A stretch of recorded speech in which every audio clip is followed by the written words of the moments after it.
All right, let's talk about modern day films. So recently we have been shown that Hollywood is in the shitter. YouTubers and content creators are creating films that exceed the levels that Hollywood used to reach, but now can never reach, and they just don't understand why. I mainly wanted to talk about Christopher Nolan's new film, The Odyssey, because it's going to be coming out in July, and I felt like it's very necessary for me to bring this up because as a filmmaker myself, I felt like it was something that always made me want to get back into films, and despite me going through creative blocks every now and then, ultimately making films is the goal for me. I love storytelling. And after realizing the controversy that was all encompassed in this Odyssey film, I knew that sitting down and talking to you guys about it instead of making like a 3-minute video was going to make the most sense.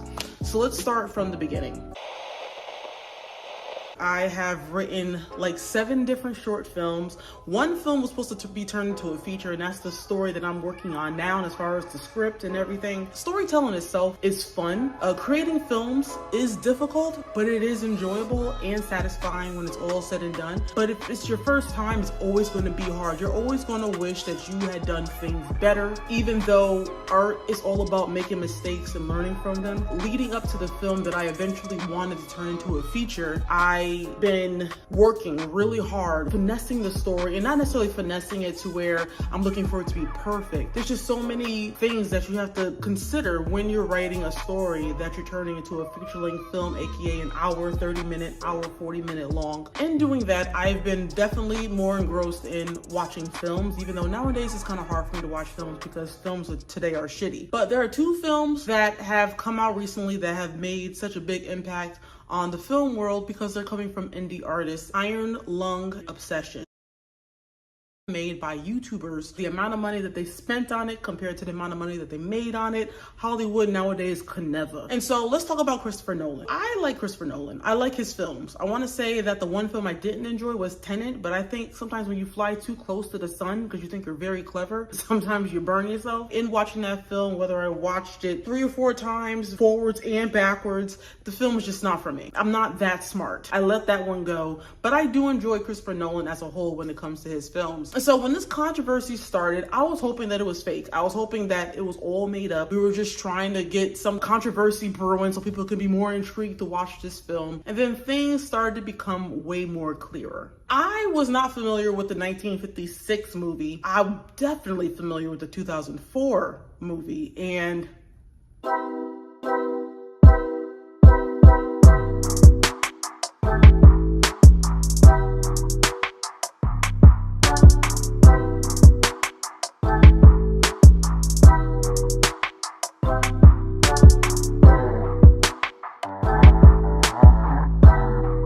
I love Brad Pitt. I didn't start watching a lot of his older films until like I got older myself. So like when he was in this film, I forgot the name of it. And then when he was in Fight Club, which I did watch when I was younger, but I didn't appreciate it more until I got older. Legends of the Fall. Like if they ever touch that film, I will be like, fuck Hollywood, you guys have no idea. Seeing them in Troy, it's one of those films where you understand the story behind it. You get it. You understand it. You believe the characters in it. You believe exactly what the film is wanting you to believe about these characters, and not because they're saying it out loud to you for you to convince you that you're supposed to believe it. You can just tell in their demeanor, in the way they approach situations, in their body language, that these people are exactly what we're supposed to see them as. Brad Pitt's character. Imagine a king who fights his own battles. Wouldn't that be a sight? You are to believe that this man is unstoppable. He's somewhat of a god. The biggest man I've ever seen. I wouldn't want to fight him. That's why no one will remember your name. Women fall for him, men fear him. You will wander the underworld blind, deaf, and dumb, and all the dead will know. This is Hector, the fool who thought he killed Achilles. And he is one to be respected, and he will take care of people that he loves and destroy people that he's meant to destroy, because he is the ender of wars.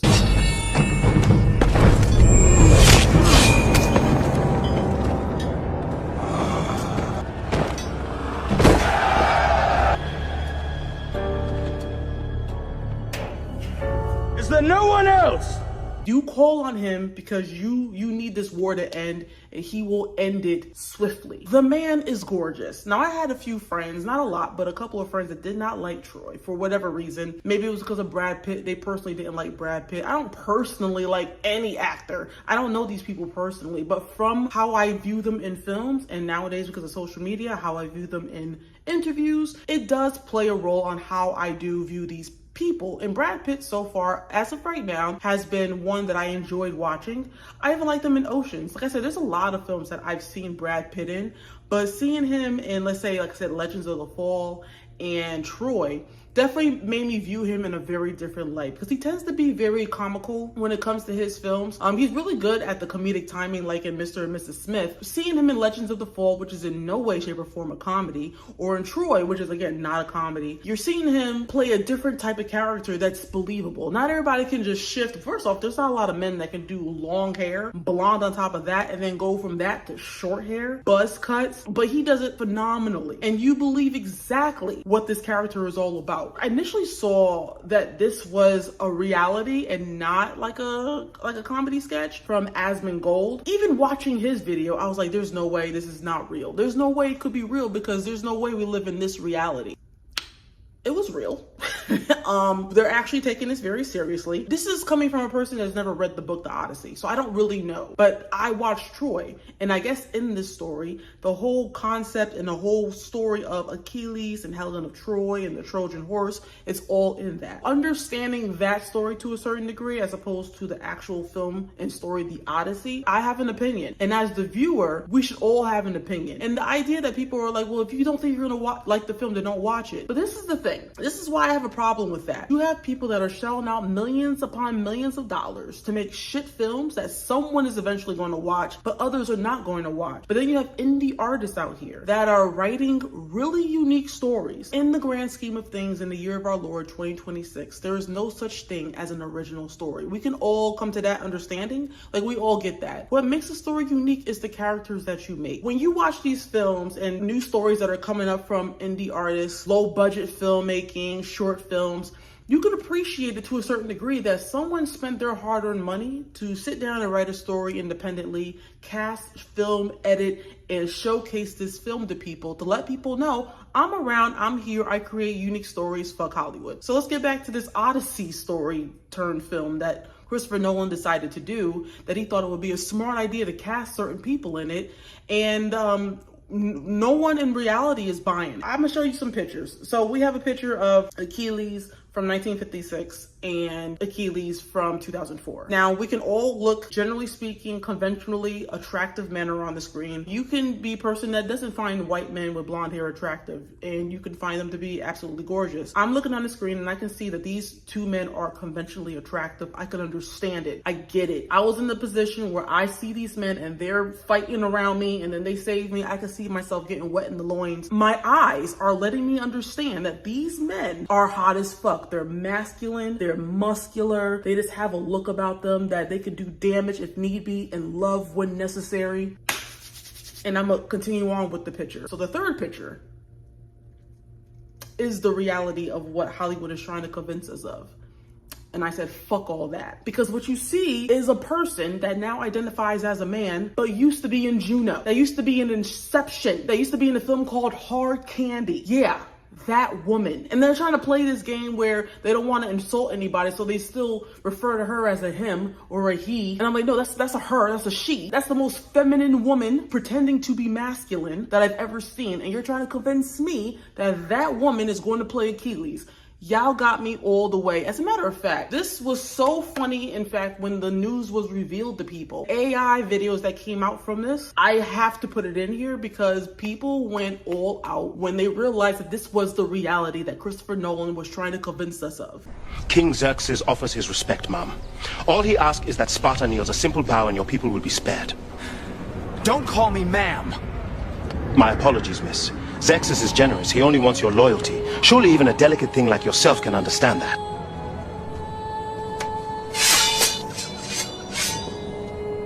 I said don't fucking misgender me! Ma'am, calm down. No need to get emotional.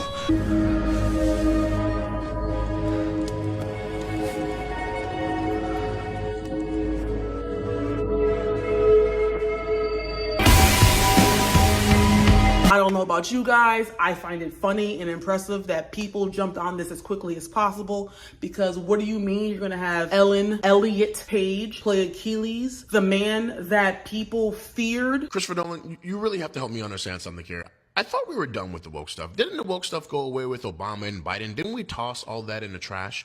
You expect me to believe that you're going to replace Brad Pitt, who did phenomenal in Troy, by the way, with Ellen Page, who now goes by Elliot Page, who weighs about as much as a pregnant squirrel? Guys, I need your help with this one. Help me understand this one. But it looks like Christopher Nolan has gone woke. Who is fearing that? I feel like with one gust of wind, that chick is flying across the field. Like, what are you actually saying to me right now? Why are you trying to convince us of a thing as if our eyes are going to believe what we see on the screen, even though reality still exists?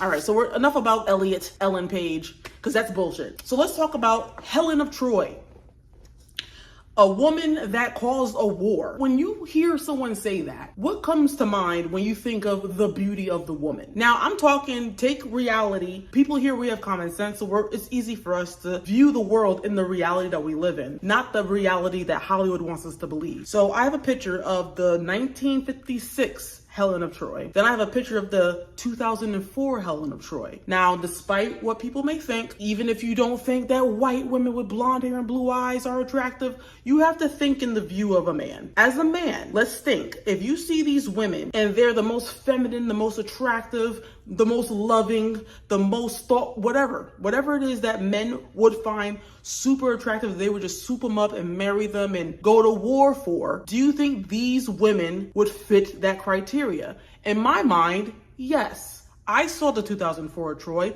I 110% understand why the war was created because of her. It makes sense. So let me complete the photo. So then we have those two, and then we have this chick, Lupita.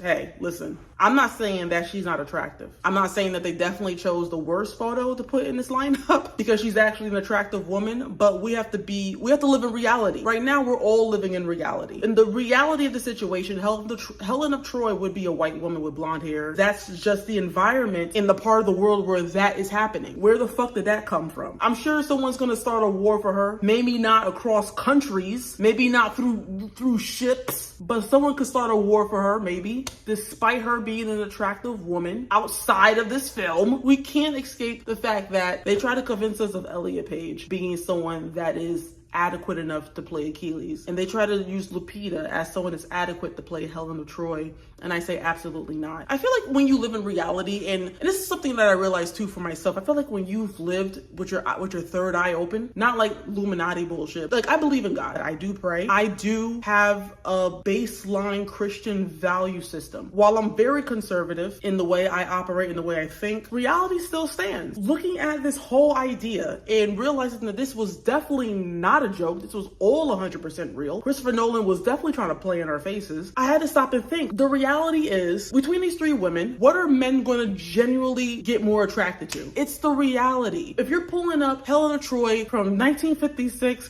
and then Lupita from 2026, who do you think the men are going to go to war for? Just get your emotions out the way and look at the situation rationally. Like, if a woman is looking at someone who's going to protect them against warlords and fucking military, who are they going to look at? Fucking Brad Pitt, the dude from 1956, or Elliot Page? I said don't fucking misgender me! I feel like when you take emotions out of certain situations and you use common sense, it should make things so much simpler. And the fact of the matter is, like I said, like Christopher Nolan, but there has to come a point where you're like, listen, you are not going to convince me of a thing, and if I have to stop spending my money to support you, I'm okay with doing it, because I can actually, if I wasn't so fucking lazy, I should go back and start making films. I'd rather go back and support a small indie filmmaker, a local content creator who's making films, because they understand. Like, I'm sure they're viewing Hollywood just like everybody else, and they're just willing to make a difference in the sphere. and create something.